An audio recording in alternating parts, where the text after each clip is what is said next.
ഇന്നത്തെ നമ്മുടെ സ്പെഷ്യൽ നാടൻ രുചിയിലുള്ള ചെമ്മീൻ റോസ്റ്റാണ് കേട്ടോ. അപ്പോൾ അതിനായിട്ട് കുറച്ച് ചെമ്മീൻ ക്ലീൻ ചെയ്തെടുത്തിട്ടുണ്ട്. ഇനി ഇതിലേക്ക് നമുക്ക് പൊടികളിട്ട് കൊടുക്കണം.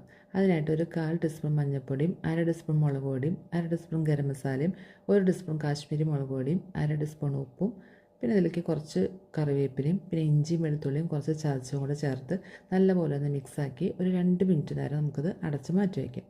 ഇനി ഒരു പാൻ വെച്ച് ചൂടായി കഴിയുമ്പോൾ അതിലേക്ക് കുറച്ച് വെളിച്ചെണ്ണ ഒഴിച്ച് കൊടുക്കുക. എന്നിട്ട് നമ്മൾ നേരത്തെ മാറ്റി വെച്ച ചെമ്മീൻ ഇതിലേക്ക് ഇട്ട് ജസ്റ്റ് ഒന്ന് ഫ്രൈ ചെയ്തെടുക്കണം. ഇതൊരുപാട് ഇങ്ങനെ വെന്ത് വരണ്ട കേട്ടോ. ഒരുപാട് വെന്ത് കഴിഞ്ഞാൽ അത് റബ്ബർ പോലെ ഇരിക്കും. അപ്പോൾ ജസ്റ്റ് ഒന്ന് ഫ്രൈ ചെയ്തെടുക്കുക. ഒരു സൈഡായി കഴിയുമ്പോൾ ഒന്ന് മറിച്ചിടുക. എന്നിട്ട് അതൊന്ന് ആയി കഴിയുമ്പോൾ എടുത്ത് മാറ്റുക. ഇനി ഇതേ വെളിച്ചെണ്ണയിൽ തന്നെ നമുക്ക് ഒരു സവാള ചെറുതായി കട്ട് ചെയ്തതും കുറച്ച് ചെറുള്ളി കട്ട് ചെയ്തതും പിന്നെ ഇഞ്ചിയും വെളുത്തുള്ളിയും ചതച്ചതും കുറച്ച് കറിവേപ്പിലയും ചേർത്ത് നല്ലപോലെ ഒന്ന് മിക്സാക്കി കൊടുക്കുക. ഇനി ഇതെല്ലാം ഒന്ന് ജസ്റ്റ് ഒന്ന് വാടി വരണം. ഇതൊന്ന് വാടി വരുന്ന സമയത്ത് നമുക്ക് ഇതിലേക്ക് ഒരു തക്കാളി ചെറുതായി കട്ട് ചെയ്തത് ഇട്ട് കൊടുക്കുക. അതുപോലെ 1/2 ടീസ്പൂൺ ഉപ്പും ചേർത്ത് കൊടുക്കുക. എന്നിട്ട് തക്കാളിക്കൊന്ന് ഉടഞ്ഞ് മിക്സായി വരുന്ന സമയത്ത് ഇതിലേക്ക് നമുക്ക് പൊടികളിട്ട് കൊടുക്കണം.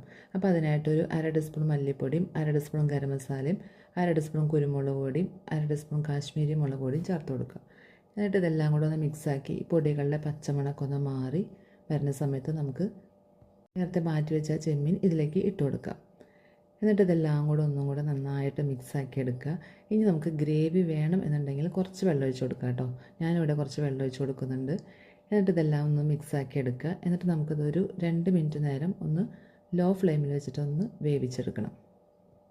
ഇനി ഇതൊന്ന് വെന്ത് വരുമ്പോൾ ഇതിലേക്ക് കുറച്ച് മല്ലിയില ഇതിലേക്ക് ഇട്ട് കൊടുക്കുക കേട്ടോ. എന്നിട്ട് എല്ലാം കൂടെ ഒന്ന് മിക്സാക്കി എടുക്കുക.